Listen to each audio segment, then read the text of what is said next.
5G will upgrade the human experience at home and across industries as we connect virtually everything. By 2020, analysts estimate that there will be more than 20 billion installed IoT devices around the world, generating massive amounts of data. With access to this kind of information, industries of all kinds will be able to reach new levels of efficiency as they add products, services, and capabilities. As you may have heard by now, telecom companies are currently scrambling to implement fifth-generation cellular network technology. Dubbed 5G, these networks will make use of millimeter-length electromagnetic waves, also dubbed extremely high-frequency or EHF radiation, to transmit information faster than ever before. 5G networks promise to deliver data 100 times faster than the existing 4G networks, and reduce latency as much as 98%. The promise of 5G was promoted by Tom Wheeler, then chair of the Federal Communications Commission, when he made a presentation on the US government's vision for the rollout of 5G in America in 2017. Yes, 5G will connect the Internet of everything. If something can be connected, it will be connected in a 5G world. But with the predictions of hundreds of billions of microchips connected in products from pill bottles to plant waterers, you can be sure of only one thing. The biggest Internet of Things application has yet to be imagined. Here's the key. The interconnected world that we live in today is the result of decisions made a decade ago. The interconnected world of the future will be the result of decisions we must make today. And that is why 5G is a national priority. But after the initial surge of hype that surrounds any new technology, the dark reality of this new 5G-connected Internet of Things is starting to come to light. The most immediately apparent aspect of this dark reality is the danger to human health that the 5G network's ubiquitous and powerful transmitters present.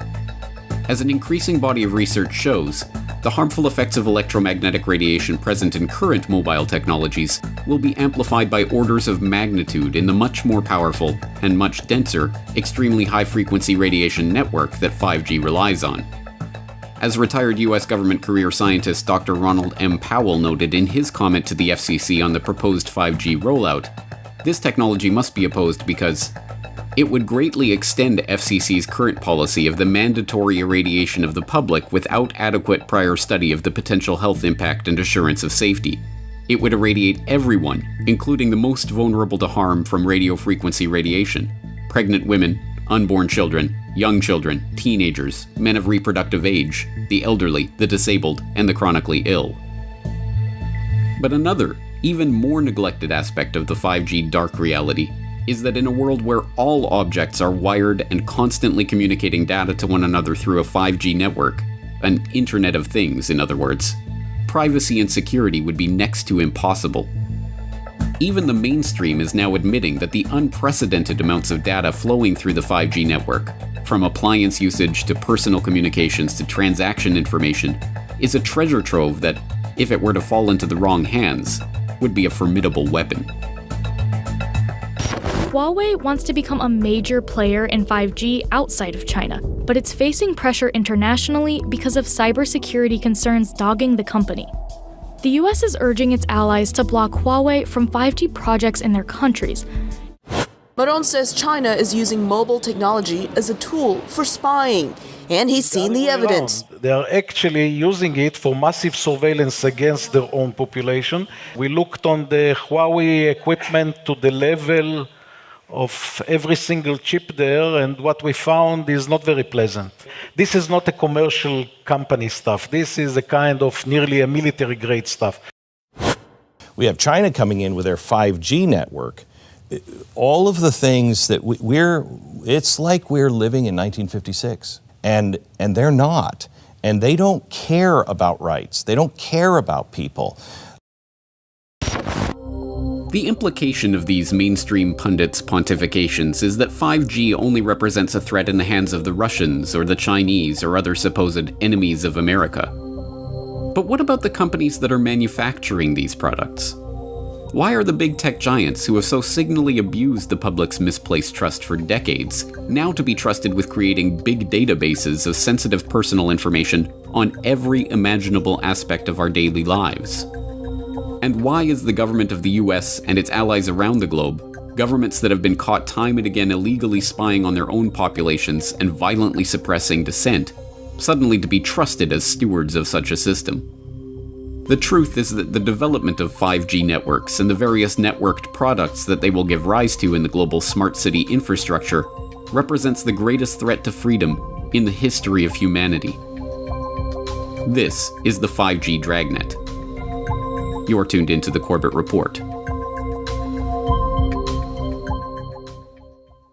The vision of the future offered by the proponents of this next-generation cellular technology is one in which every object that you own will be a smart object, communicating data about you, your movements, and your activities in real time via the ultra-fast 5G network. From the grandiose, self-driving cars and remote surgery, to the mundane, garbage cans that let garbage trucks know when they're full, everything around us will be constantly broadcasting information through the Internet of Things if the 5G boosters get their way. But beyond the glossy sci-fi fantasy presented in the slick advertisements for this smart world of the future is a creepy and unsettling glimpse into a technological dystopia. One in which social experiences are shared by strapping VR goggles to your face, and interaction with humans is reduced as much as possible in favor of interaction with machines, gadgets, and personal assistants that are there to cater to your every whim, for a price. And, as some are only now starting to realize, the price that one pays for this world of robotic comfort and convenience is control. Control over our data, control over our security, and control over our lives. We just hooked up the Nest maybe a month ago. Abby Laguidao and Conrado Casalo wanted something to keep their family safe, so they installed Nest, a smart home security camera system. What drives me crazy is yesterday was the only day I decided to stay home. He's always here. They never said anything, ever. Yesterday, Abby was alone with her 2 kids when she started hearing voices coming from their Nest. Then they started cussing and saying, "Shut the F up, you N-word." At that point, Abby had figured out that someone had hacked into their security system. Shut the f up. She called her partner, Conrado. Somebody is in the Nest and is watching us and is talking to us right now. I think within 5 years, most people will have at least...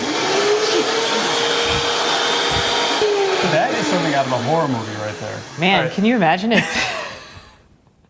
Like we knew something was going to go on? That scared... That scared the tar out of me. That was a real jump. And we're going to go ahead and unlock the door, her back door.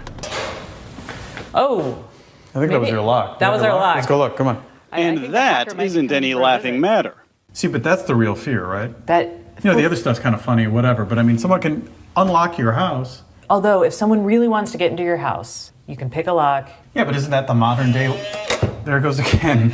I mean, isn't that the modern day lockpick? There's a guy outside with a laptop who's opening and closing your door lock. It is, and I don't like it. After their stunt on the highway, Chris and Charlie still wanted to show me a couple of other tricks. Below a certain speed, they can control the Jeep's steering as long as it's in reverse, pop its locks, mess with the speedometer, and, of course, disable the brakes. Okay, hold on tight. Hold on. Oh, he's not getting out of that. I don't think so. We're going to be doing some pushing. It isn't hard to see why these smart technologies, and the 5G network that enables them, are a security concern. And, in that context, it isn't hard to see why Chinese companies like Huawei and ZTE are now being targeted as potential national security threats and barred from developing 5G network infrastructure in country after country. After all, with access to that much data and information, let alone the ability to communicate with, hack into, or disable everything from our smart TV to our smart door locks to our smart car, a potential adversary with control of the 5G network would have nearly limitless power to surveil and control a target population. But given that these powers, the ability to access our most intimate data and to take control of our homes and personal appliances, are not bugs, but features of the 5G connected Internet of Things, the question is, why is there such a headlong rush to connect this network?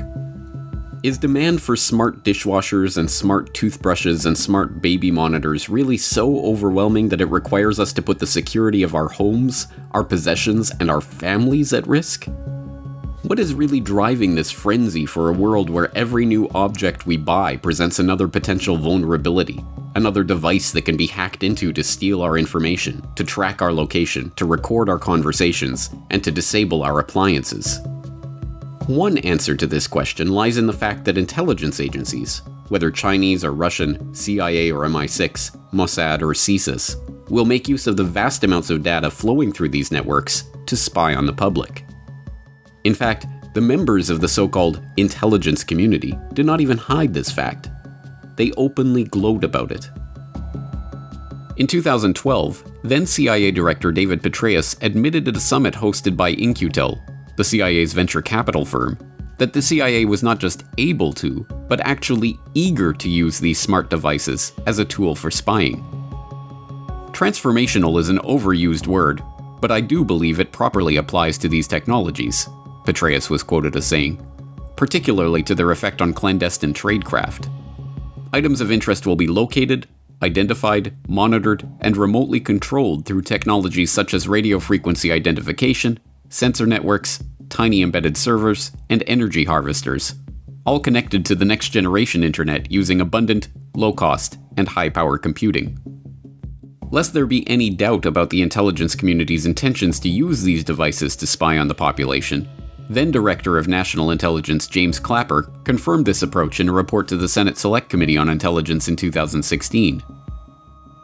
Smart devices incorporated into the electric grid, vehicles, including autonomous vehicles, and household appliances are improving efficiency, energy conservation, and convenience.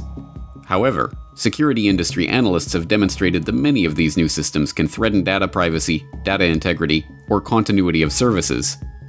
In the future, intelligence services might use the IoT for identification, surveillance, monitoring, location tracking, and targeting for recruitment, or to gain access to networks or user credentials.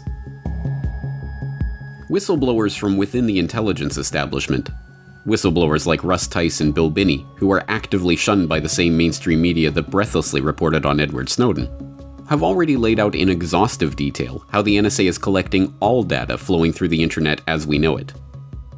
Every phone call, every email, every web search, every file stored to the cloud, everything that passes from one computer or phone to another is being stored, cataloged, databased, and data mined to construct detailed profiles of ordinary citizens.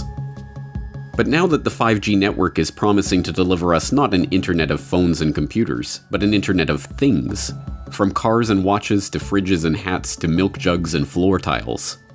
When every manufactured object is broadcasting information about you and your activities to the world at large by default, and when it is discovered that opting out of this surveillance grid is not an option, the true nature of the 5G panopticon will finally begin to dawn on the public. But by that point, it will already be too late. Cities use data every day. Everything from showing you when your next train will arrive to measuring the air quality in different neighborhoods. Typically, all this information is spread out across a ton of different agencies and companies in a bunch of different file formats and spreadsheets. But at Keysight, we have the chance to start from scratch and build a single, unified digital platform that's transparent, open, and accessible for everyone working to make our cities better. The leaders behind Toronto's first data-driven smart city are under fire tonight after yet another resignation. This time, a member of Waterfront Toronto's digital advisory panel quit and wrote a strongly worded letter on her way out, sharing her deep concerns about privacy and data control. I want to get some feedback now from the former Information and Privacy Commissioner from the province of Ontario, who, when last you were here discussing this very topic, you were kind of bullish about it. And then I just couldn't happen but help notice that you've resigned from your involvement in all this. What happened? And I didn't do it lightly. I wanted to draw attention to the fact that we had to make sure that all the personal data that was being collected automatically by the sensors and other technologies were de-identified at source, anonymized at source. De-identified meaning? Meaning no personal identifiers. You wouldn't know it's Ann Kavukian walking or you or this is my car or anything. And the reason that was critical is unlike most uses of what I call operational data, where the individual, the data subject, can exercise some control over the use, the operation of that data. They can consent to it, they can revoke consent, they can choose not to consent. They have some sense of control. With the data here, you have no control. It's all being collected automatically with the emerging technology, sensors, all picking up data. But it is not just the intelligence agencies or the big tech conglomerates who are set to profit from the creation of this newer, stickier World Wide Web. In fact, the 5G-enabled Internet of Things is a necessary part of the creation of the system of total control, physical, financial, and political, that the technocrats have been lusting over for a century now. As viewers of Why Big Oil Conquered the World will know by now, the technocrats are adherents to an ideology dubbed technocracy, which holds that all modern-day problems, be they social, economic, or political, can be solved by the scientific engineering of society.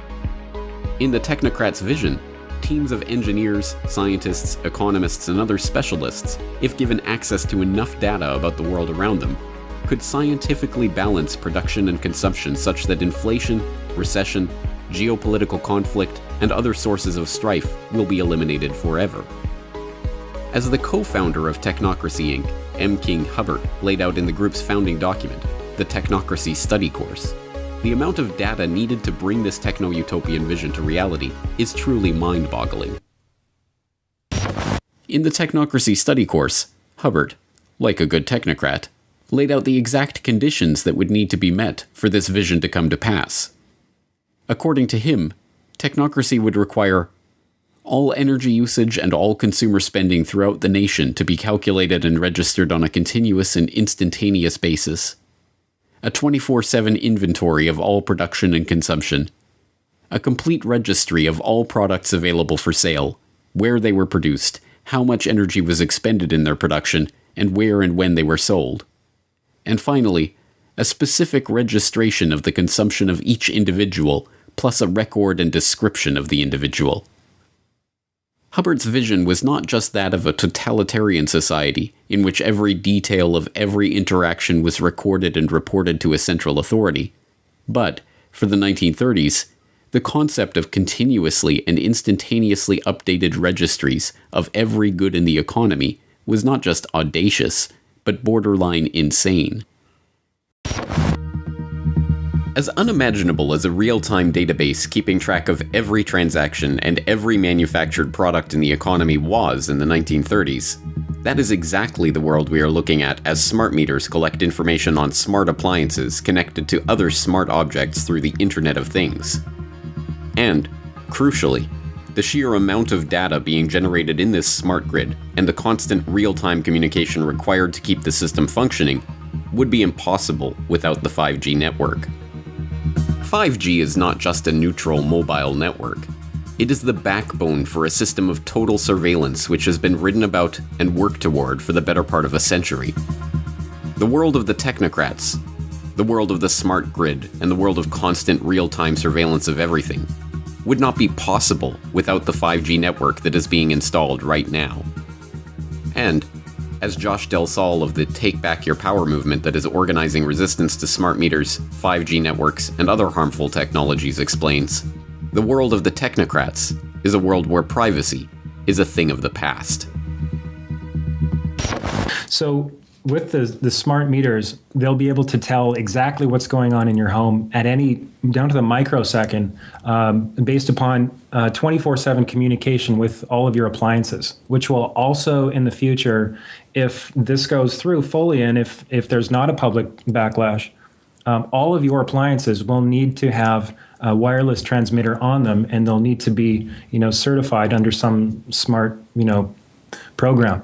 So this means that not only, just stepping aside from one moment to the health issue, this means that not only is your smart meter emitting on average of 13,000 microwave pulses per day, but every one of your appliances is going to be doing the same thing because it will be needed to be communicating with the smart meter itself. So that is a serious concern. We'll get into that a little bit later. But as far as the privacy issue, just diving right in. March of this year, Wired magazine, the current CIA director, David Petraeus, was quoted as saying, "We're going to use smart appliances to spy on you." And it's almost like, and he was later down in the article, and it's very just putting it out there. It's kind of like, it's getting to a point now, James, and I'm sure you're seeing this, is like, it's just getting more and more in your face. And it's kind of like this collective force of the controllers, and they're kind of saying, this is what we're going to do, and what are you going to do about it? It should be clear by this point that the vision of the technocrats is in fact a nightmare for free humanity. It must be resisted every step of the way, and the battle over the 5G network rollout will be the front lines of this battle in the next few years. Thankfully, resistance is forming as the public is increasingly becoming aware of the health risks of 5G. Over 180 scientists and doctors from 36 countries have submitted a formal appeal to the European Union, warning of the potential serious health risks of 5G. City officials in Portland, Oregon are suing the federal government to stop 5G transmitters from being installed on city property, with councilors considering asking the federal government to study the health impacts of 5G on humans and make that information publicly available. This past March, Florence City Council invoked the precautionary principle when passing a motion that halts permission for 5G installation until a proper demonstration of the technology's safety. The Russian Defense Ministry has refused to transfer frequencies for 5G operation, effectively delaying 5G rollout in the country for years. Plans to deploy a 5G network in Brussels were halted earlier this year because, according to Environment Minister Céline Frémont, the people of Brussels are not guinea pigs whose health I can sell at a profit. It is heartening to see that the health effects of the extremely high-frequency radiation emitted by 5G transmitters is finally starting to break through to the public consciousness. But if we concentrate solely on the health effects of 5G, we risk falling into a trap. If the only danger of 5G was the danger to our health, then, if the safety of the technology could be demonstrated to the public, or an equivalent less harmful technology could be deployed, then there would be no more reason to resist. To concentrate solely on the health effects of 5G is to miss the broader picture of total surveillance in the technocratic dystopia that this technology enables.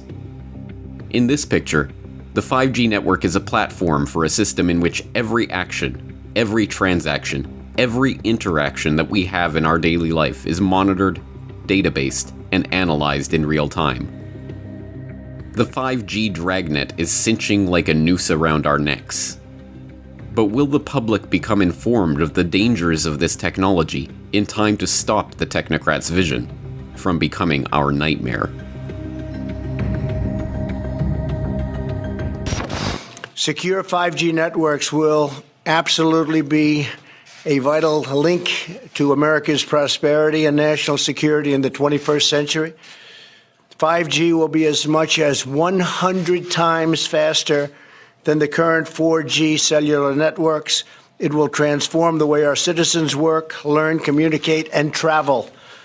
It will make American farms more productive, American manufacturing more competitive, and American healthcare better and more accessible. Basically, it covers almost everything when you get right down to it. Pretty amazing. And just as 4G networks paved the way for smartphones and all of the exciting breakthroughs, they made possible so many things.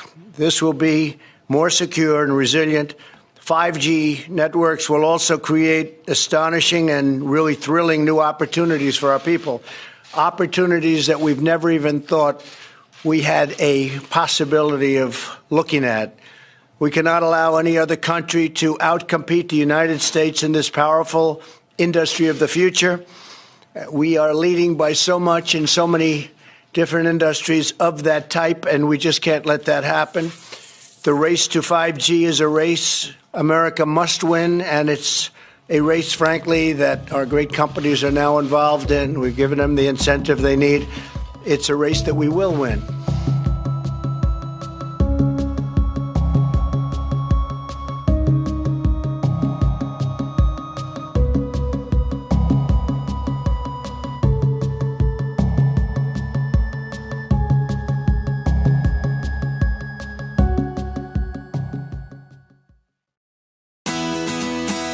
The Corbett Report is brought to you by the Corbett Report subscriber, a weekly newsletter featuring James Corbett's International Forecaster editorial, recommended reading and viewing, discounts on Corbett Report DVDs, and once a month, a subscriber-only video.